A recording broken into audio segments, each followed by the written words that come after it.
Assalamualaikum warahmatullahi wabarakatuh. Alhamdulillahirabbil alamin.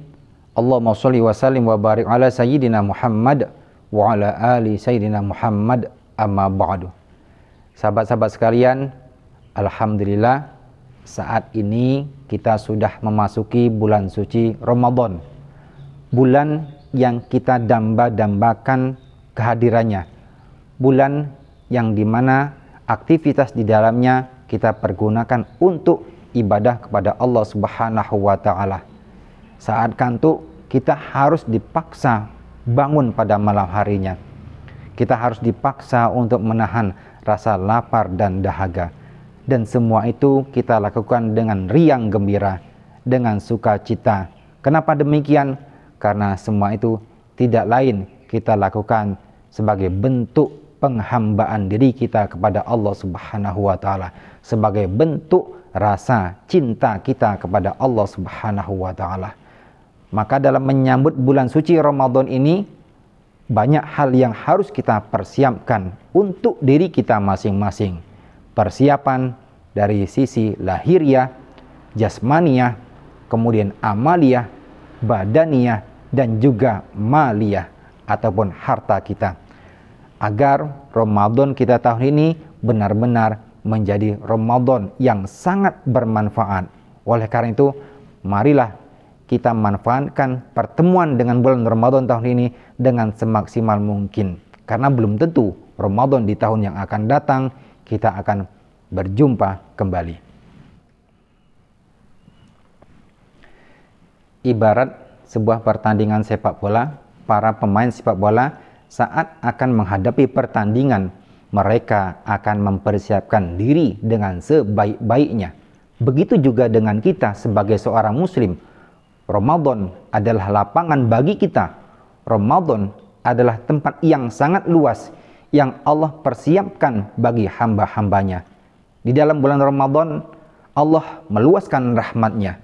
Di dalam bulan Ramadan, Allah meluaskan pengampunannya. Bahkan di dalam bulan Ramadan, Allah Subhanahu wa Ta'ala mengobrol pahala dengan seluas-luasnya. Mari kita gunakan lapangan Ramadan ini untuk berlari, bergagas menuju ampunan Allah, berlari, bergagas menghampiri rahmatnya, berlari menuju kemuliaan yang ada di dalam bulan Ramadan.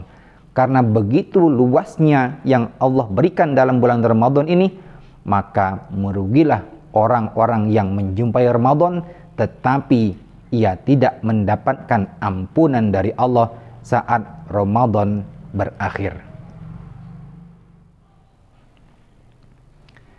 Agar kita tidak menjadi orang yang merugi di dalam bulan Ramadan ini, oleh karena itu marilah kita memanfaatkan momentum yang mulia ini untuk memperbanyak amal ibadah dan beramal soleh. Kebiasaan baik saat di luar Ramadan, maka ketika memasuki bulan Ramadan, marilah kita senantiasa pertahankan, dan akan lebih baik lagi jika perbuatan baik itu kita tambah. Namun sebaliknya, kebiasaan buruk di luar Ramadan, maka saat memasuki Ramadan, marilah kita kurangi. Atau bisa jadi kita hilangkan kebiasaan buruk tersebut.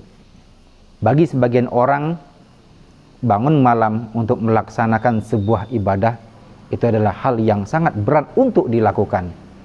Namun dalam bulan Ramadan ada aktivitas yang harus kita lakukan saat malam hari, yaitu makan sahur. Momentum sahur ini bisa kita manfaatkan untuk menyambung aktivitas ibadah kita saat bulan Ramadan. Setelah sahur, hendaknya kita tidak kembali menarik selimut dan kemudian tidur. Memaksakan sedikit badan kita untuk senantiasa beribadah kepada Allah, yakni dengan cara sholat malam. Tentu ini adalah menjadi pilihan yang tepat bagi diri kita daripada kita melanjutkan tidur kembali setelah sahur. Karena ada pahala yang besar yang disediakan oleh Allah Subhanahu wa Ta'ala. Sebagaimana sabda Nabi Muhammad SAW, sesungguhnya Allah Subhanahu wa Ta'ala telah mewajibkan puasa Ramadan, dan aku, Rasulullah, menyunatkan kamu sekalian untuk mengerjakan sholat pada malam Ramadan. Barang siapa yang berpuasa Ramadan dan mengerjakan sholat pada malam hari yang dilandasi dengan keimanan dan keikhlasan, semata-mata mengharapkan pahala dari Allah Subhanahu wa Ta'ala, niscaya keluarlah ia dari dosa-dosanya seperti keadaan bayi yang baru lahir. Selanjutnya, apabila sebelum Ramadan kita memiliki kebiasaan membaca Al-Quran, maka di dalam Ramadan ini hendaknya kita tidak hanya membiasakan membaca Al-Quran saja, melainkan kita memiliki target bagaimana di dalam bulan Ramadan ini kita bisa memaksimalkan untuk mengisi aktivitas kita membaca Al-Quran berlebih dari apa yang kita khatamkan di tahun-tahun sebelumnya. Kalau Ramadan tahun yang lalu kita bisa 1 kali khatam, maka Ramadan ini kita harus bisa minimal 2 kali atau bahkan lebih dari itu. Kita kurangi interaksi kita dengan HP, karena di dalam bulan ini adalah bulan yang dipilih oleh Allah untuk menurunkan kalam-kalamnya yang mulia. Adapun keutamaan orang yang membaca Al-Quran, banyak sekali hadis-hadis yang menjelaskannya. Di antaranya adalah hadis Nabi SAW, Iqra'ul Quran fa innahu ya'ti yaumal qiyamah syafi'an li ashabihi. Bacalah oleh kalian Al-Quran, karena sesungguhnya dia akan datang pada hari kiamat sebagai pemberi syafaat ataupun sebagai penolong bagi orang yang membacanya. Hadis riwayat Muslim. Sahabat-sahabat sekalian, apabila sebelum Ramadan kita memiliki aktivitas berbagi, baik melalui komunitas maupun pribadi kita sendiri, maka di dalam bulan Ramadan ini adalah momentum yang tepat untuk melanjutkan kebiasaan yang baik tersebut. Karena sedekah yang terbaik adalah sedekah yang dilakukan di dalam bulan Ramadan. Sebagaimana sabda Nabi Muhammad SAW, Rasulullah ketika ditanya, manakah sedekah yang paling utama?